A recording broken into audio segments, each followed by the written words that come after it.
Hello అందరికీ welcome back to my channel. So, ఇక్కడైతే లడ్డూలైతే చేసేసానండి. కొబ్బరి లడ్డు, కొబ్బరిలోకి ఇంకా రవ్వ కూడా యాడ్ చేసి సుజ్జి రవ్వ చేశాను. చాలా టేస్ట్ ఉండే. సో, మీరు కూడా ట్రై చేయండి.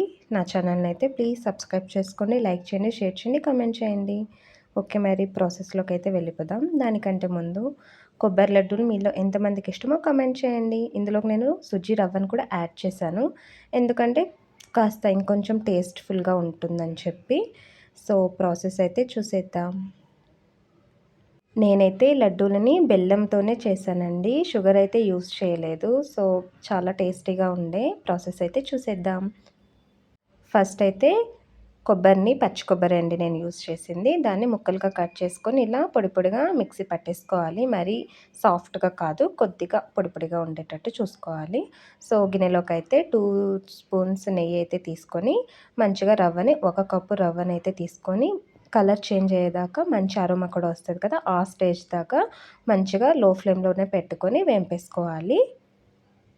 సో, చూసారు కదా, కలర్ చేంజ్ అయిపోయింది. ఇలా వచ్చేటట్టు హై ఫ్లేమ్‌లో అస్సలు పెట్టకూడదండి. టేస్ట్ మారిపోతది అలా వేగిన రవ్వ అయితే. ఏదైనా సరే హై ఫ్లేమ్‌లో చేసింది టేస్ట్ వేరేలాగా ఉంటుంది. ఫాస్ట్‌గా అయిపోతదేమో గానీ టేస్ట్ అయితే చాలా చేంజ్ ఉంటుంది.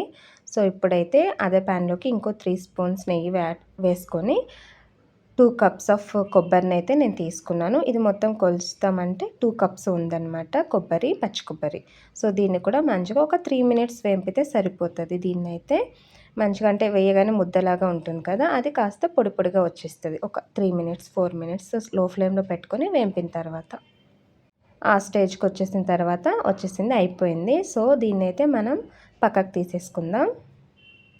షుగర్ తోటి చేసుకోవచ్చు, ఇంకా బెల్లంతోటి కూడా చేసుకోవచ్చు. నేనైతే బెల్లమే యూస్ చేశాను ఇక్కడ.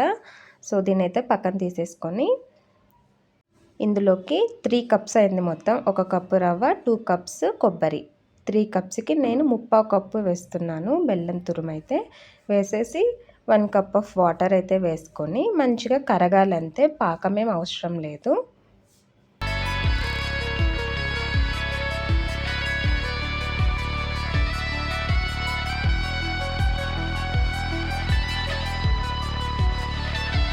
బెల్లం అంతా మంచిగా కరిగిపోయింది కాబట్టి ఇప్పుడు రవ్వ, కొబ్బరినైతే ఇందులోకి వేసేసి మంచిగా మిక్స్ చేసుకోవాలి.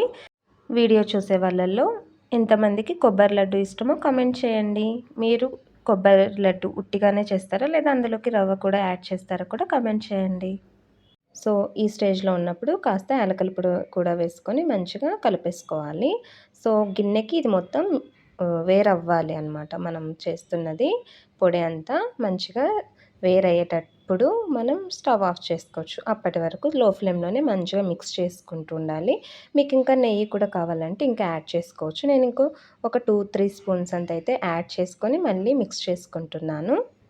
నెయ్యి ఫ్లేవర్ బాగా తెలియాలి అనుకుంటే యాడ్ చేసుకోవచ్చు.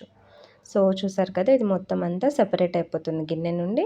సో, ఈ స్టేజ్ ఉన్నప్పుడు మనమైతే దీన్ని స్టవ్ ఆఫ్ చేసుకొని పక్కన పెట్టేసుకోవాలి. కాస్త గోరువెచ్చయ్యేదాకా ఉండాలి. గోరువెచ్చగా ఉన్నప్పుడే ఉండలు చేసుకుంటే పర్ఫెక్ట్‌గా వస్తాయన్నమాట. చల్లగా అయిపోతే మరి అంత మంచిగా రావనుకుంటా.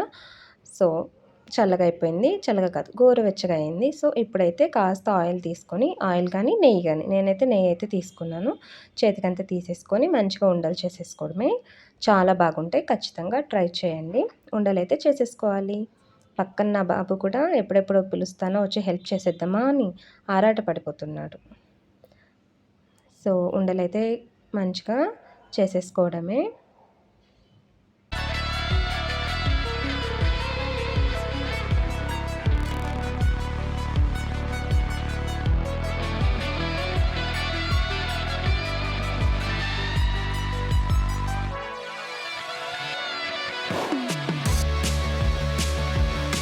టేస్ట్ అయితే సూపర్‌గా ఉన్నాయండి. తప్పకుండా ట్రై చేయండి. ఎలా వచ్చాయో మీరు చేసినప్పుడు కామెంట్ చేయండి. నా ఛానల్‌ని ప్లీజ్ సబ్స్క్రైబ్ చేసుకోండి.